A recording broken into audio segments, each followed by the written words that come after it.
Hello, guitarists. So this is a standard guitar fretboard. We have the open strings here, E, A, D, G, B, E, from thickest to thinnest or from lowest to highest. So we have those right here. And the way I like to remember the open strings is Eddie ate dynamite. Goodbye, Eddie. That's how I like to remember the open strings. And then we have the frets, the metal separations in the wood that give you the note. We have the frets numbered here. And if you take a look at the fretboard, you see some dots. The dots are on the third fret, the fifth fret, the seventh fret, the ninth fret, and the 12th. And the 12th kind of looks a little bit different. And I'll be going over why that is soon. But I had a previous student who he'd take the fretboard and he takes some masking tape and put the tape on the side where you look down with the labels. So 3, 5, 7, 9. And he used the masking tape and wrote those labels there to help him out when learning the fretboard. And I've used it too, and it's helped me out a lot. So that's also a good trick to use. So now we're going to be going over the intervals of the open strings. All the interval is the space from one note to the next note. So the space from E to A is a fourth. The space from A to D is a fourth. The space from D to G is a fourth. The space from B to E is a fourth. So there we have that. They're fourth intervals apart. Now you're probably wondering about B and G. B and G is a third. And this is something that a lot of guitarists go without knowing, but it helps a lot. So a lot of times when you're playing the major scale and you get to the B string, a lot of people mess up because they don't understand that because G to B is a third interval, you have to compensate for that interval by moving the shape that you're playing up a half step on the B string. So just moving that up one fret will get you the scale that you're looking for. Because it's a third, so you have to compensate by moving the shape up on the B string by one half step so that you get that fourth interval. So that's something you have to understand, that all these are fourths and then G to B is a third, and it's going to help you when going through scales and learning chords and stuff like that. From the previous video, you see that I showed you to learn the chromatic scale. So this is how the chromatic scale fits in with the guitar fretboard.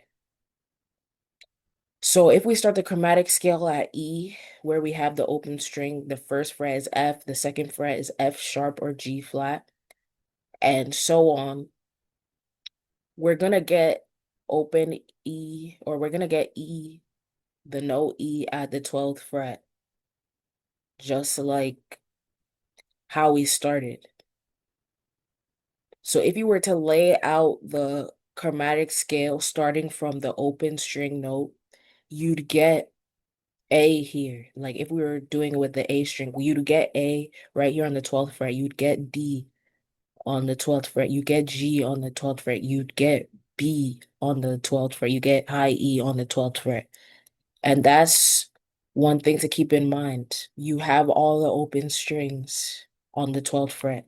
So that double dot that you're seeing right here, you get the open strings on the 12th fret. Real quick, if you're watching this because you have gigs or sessions coming up and you need this locked in fast, I do free 1v1 calls where I map out a personalized plan for exactly where you are right now. Link is in the description. Now let's keep going. Now, another fret I really like is the 7th fret. It's about in the middle. And this one is really easy to understand. That spells bead. B, E, A, D. And you can tell some of these are open strings. So with the seventh fret, it corresponds to the open string below it. So we have E on the seventh fret, below it is the E string. We have A, below it is the A string. We have D, below it is the D string. So the seventh fret corresponds to the open string below it. And it's really easy to understand. Next, I'm going to be introducing you to the 2x2 rule. So the fretboard is like a grid. Like I said, if we're starting here at B, so let's take a look at this B on the seventh fret of E. Going up two strings and going up two frets will give you B right here. Then we have E. So this E right here on the seventh fret, going up two strings and going up two frets. So right here on the ninth fret of G will also be an E. So there we have it. That's the 2x2 rule. So if you take a look, also going down. So going down two frets, going down two strings will get you B. If we start from here, E, going down two frets, going down two strings will get you E as well. So that's what I did here with D and A. Going down two frets, down two strings will get D. For A, going down two frets, going down two strings will get A here. So just remember the 2x2 rule. It helps a lot with the octaves. Now, you're probably wondering, what about A and D over here? So one thing that you have to understand is that the 2x2 rule doesn't apply to once you go past the B string, because of that interval, you have to compensate by moving the shape up a half step. So if we use the 2x2 rule for A, up two strings, up two frets, this actually wouldn't be A. You have to compensate by moving it up a half step. So A would be here, then two strings, up two frets. But because we went past the B string, we have to compensate for the shape. So right here is where D is going to be. So there you have it. You see how once we go past the B string, we have to move that shape up a half step. But here, how on the lower strings, because they're the same intervals, E, A, D, and G, it's gonna get this distance. But because D and G are the same, and B and E are the same, but because G and B are not the same intervals apart, you have to compensate by moving up that half step. So just keep that in mind. It's gonna help you when you're figuring out the guitar fretboard for yourself and you're doing the exercises.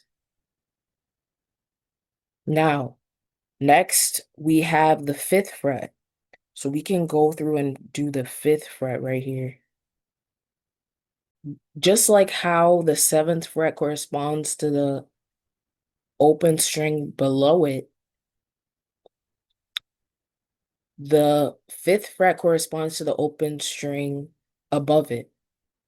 So we have D right here, and above it, we have open D. So guess which one this one is going to be. If we have G above, then on the fifth fret is going to be G right here. So just like that. And then C. I also know that C is going to be here because this is D. And when you use the chromatic scale, in between them is going to be D flat slash C sharp. And then C is going to be right here. So do you see the different techniques that we're using to get the notes from the fretboard? That's how you use the different techniques. Same for these. Right in the middle would be G sharp, A flat, D sharp, E flat, A sharp, B flat, right in the middle here. But for the fifth fret, that's how that fifth fret works. Next, we have the E strings. But I just filled in the C. And because we have these two notes on the fifth fret, you can do the 2x2 rule. So from C, down two frets, down two strings, this will be C. Down two frets, down two strings, and this will be G. So we have that right here. So now let's move on to the E strings. So we have a low E string, we have a high E string. Guess what? They're the same exact strings.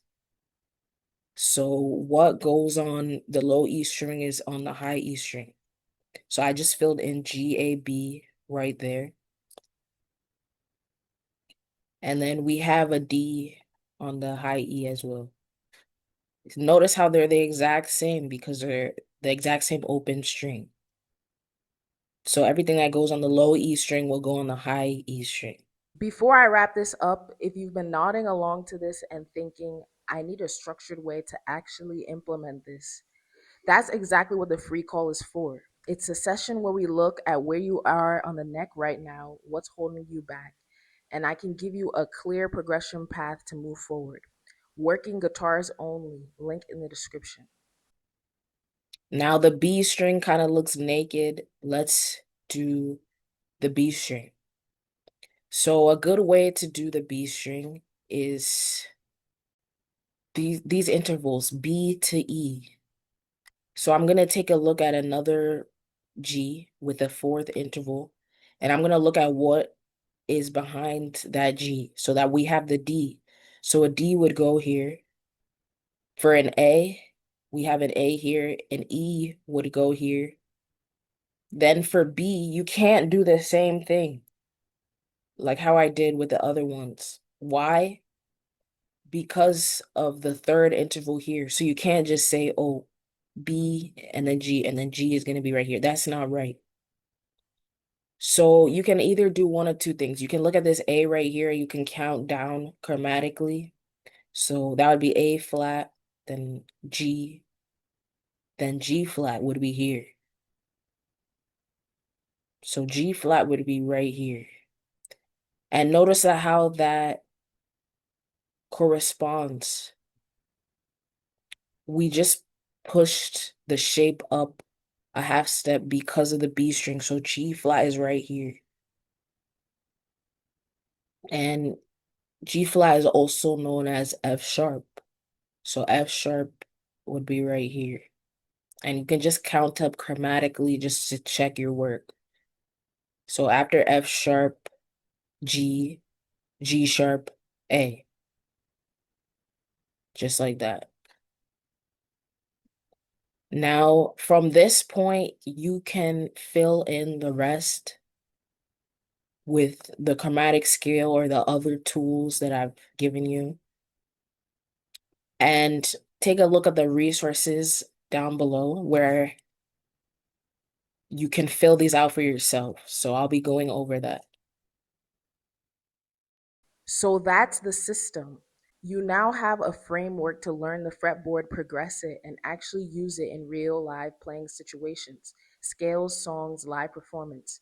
If you want to take this further with a plan built specifically for you that other students have gone through and it's helped them, make sure that you click the link in the description for the 1v1 call with me.